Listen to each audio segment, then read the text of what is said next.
E aí, bora mergulhar de cabeça no mundo da eletrônica digital? A gente vai entender juntos quais são os blocos fundamentais, os tijolinhos mesmo, que constroem toda essa tecnologia que a gente usa no nosso dia a dia. Então, para a gente entender o que é o digital, a melhor forma é comparar com o primo dele, o analógico. Pensa só num dimmer, aquele botão que a gente gira para deixar a luz mais forte ou mais fraca. A luz varia de forma contínua, certo? Isso é analógico. Agora, e um interruptor de luz normal? É, pá, ligado ou desligado. Não tem meio termo. E é exatamente essa ideia de só ter dois estados que é o coração de tudo no mundo digital. Pois é, essa é a base de tudo. A eletrônica digital trabalha com sinais que só têm dois estados possíveis: alto, que a gente chama de 1, e baixo, que a gente chama de 0. E qual a grande vantagem disso? Bom, a grande sacada é que essa simplicidade toda torna os sistemas digitais super robustos, muito mais resistentes a ruídos e interferências. É por isso que tudo, do nosso celular ao computador, é tão preciso e confiável. Ok, então essa ideia de ligado e desligado, de uns e zeros, isso nos leva direto para a linguagem que literalmente toda tecnologia que a gente conhece hoje em dia fala. E essa linguagem é o famoso sistema binário. Ele usa só dois algarismos, o 0 e o 1. E cada um deles a gente chama de bit. E o mais incrível, o mais fascinante mesmo, é que tudo, absolutamente tudo que está dentro de um aparelho digital, seja um texto, uma foto, uma música, na sua essência, lá no fundo, é só uma sequência gigantesca de zeros e uns. Tá, mas aí fica a pergunta, né? Como é que a gente pega os números que usamos no nosso dia a dia e traduz para essa língua das máquinas? É exatamente isso que a gente vai ver agora. Pensa nisso como um guia de tradução entre o nosso mundo e o mundo dos computadores.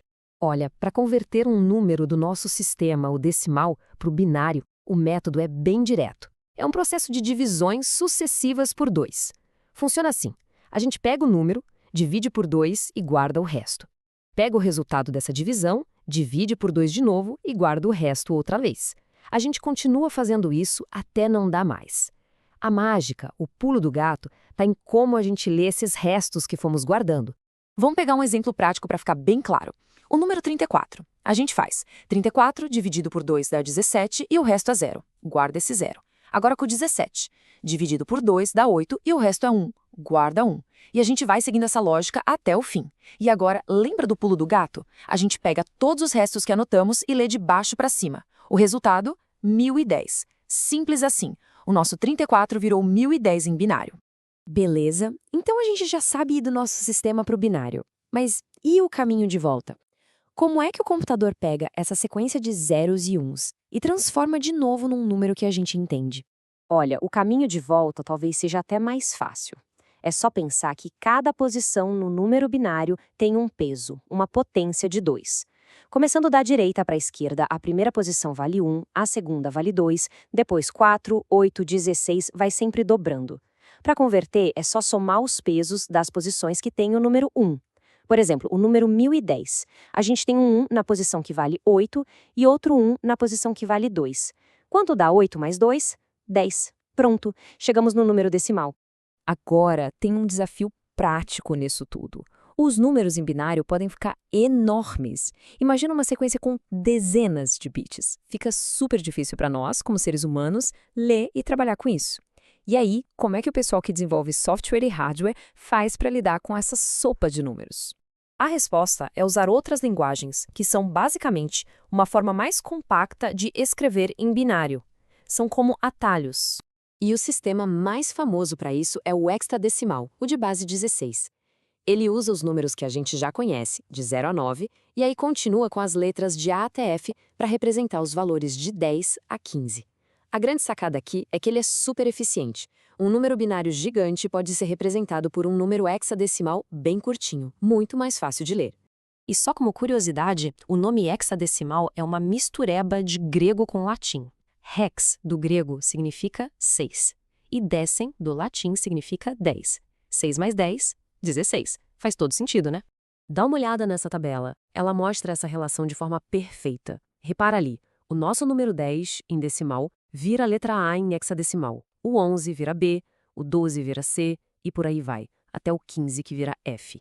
Entender essa correspondência é a chave de tudo. E aqui está a parte mais legal, a verdadeira mágica da relação entre binário e hexadecimal.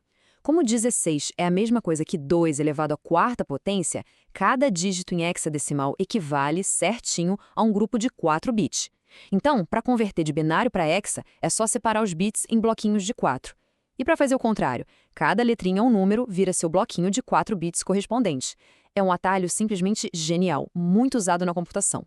Existe um outro sistema parecido, o octal, que é de base 8. Hoje em dia ele é um pouco menos comum, mas a ideia é a mesma. Ele usa os dígitos de 0 a 7. E como 8 é 2 elevado ao cubo, a lógica da conversão para binário é agrupar os bits de 3 em 3 em vez de 4.